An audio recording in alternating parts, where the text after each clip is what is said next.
This is your WCIA 3 forecast first, sponsored by Matex Heating, Cooling, and Plumbing. Take a look outside on our Flooring America iNet. You can see in Springfield a lot of cloud cover out there today, but some sunshine trying to peek through in a few spots. As you can see, we are waiting for another round of rain and storms to be moving into the area. As you can see here, it is a warm day. Temperatures back up into the upper 50s. And we're anticipating yet again another line of maybe some storms, and a few strong storms are going to be possible late. Right now, we've just got a few showers out there, as you can see, but expecting the rain and really the wind to pick up quite a bit. Severe weather threats close to us, but a big one down to the south. We'll talk more about that coming up. WCIA 3 News starts right now. Now on WCIA 3 News. State trooper is dead after a crash this morning. What we know so far. Plus, state police have an idea to fix the Foid card backlog. What they need from gun owners. And also tonight, some Facebook groups feature communities or businesses. This one is all about female empowerment. You're watching your local news leader. This is WCIA 3 News at 5. An Illinois state trooper is dead after a crash today. Good evening. I'm Paul Cicchini. And I'm Jennifer Roscoe. It happened in Bonneville near County Road 1600 North and Thomas Road. State police are holding a news conference, and we are going to listen into it right now. Life-saving measures. Trooper Hanken succumbed to his injuries, was pronounced deceased at 11:45. He is survived by his wife, Shelley, his two sons, Ben and Nick, his brother, Chad, his mother, Vicki, and his father, retired Illinois State Trooper, Jerry Hanken. This is a sad moment. We are hurting. Todd's family is hurting badly today. I ask for your thoughts, your love, and your prayers and goodwill for his family and for the entire Illinois State Police family. But I must ask you all for more than just your prayers and your thoughts. Todd was a great trooper who bravely dedicated his life to the service of others. Trooper Hanken went by the nickname Happy. I had the privilege of awarding Trooper Hanken the Medal for Honor for the heroic actions he took in May of 2018. An incident in which he saved the life of an IDOT worker. There were 3 citizens that used fire extinguishers to keep the fire away from the driver, and Trooper Hanken jumped on the hood of a burning vehicle to break out the window in order to remove the trapped driver from the vehicle. He did not like to brag about this award. He did not like the spotlight. That's true for many of our troopers. The apple didn't fall far from the tree because service to others is truly a family affair for Todd. His father was a trooper, and his wife, one of the amazing people at the Illinois Department of Public Health who previously worked at the Illinois Emergency Management Agency. They are the few who quietly dedicate their careers and their lives to serving the public and to helping others without fanfare, without glory, and often without so much as a thank you. But they do it because they believe in it, because they have been called to do so. And thank God for men like Todd. Thank God for people like the Hanken family. There are cynical, sometimes ugly things said about people who serve the public. We all need to look ourselves in the mirror and ask ourselves, do we deserve them?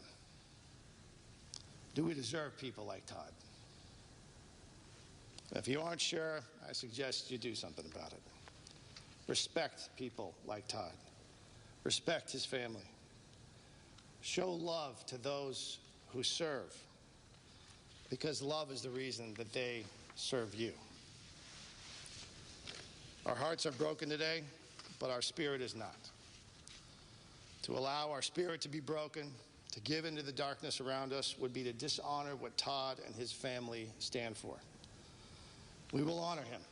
We will honor his life of service and the service and sacrifice of his family. Now, if you would please just join me in a moment of prayer or silence for the soul of Trooper Todd Hanken.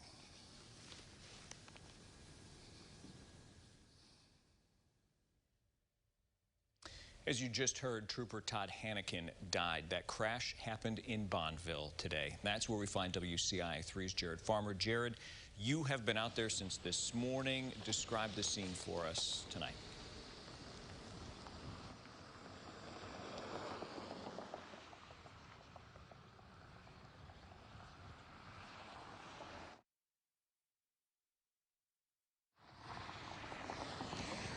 Paul, police were at the scene investigating the cause of the crash for about 6 hours.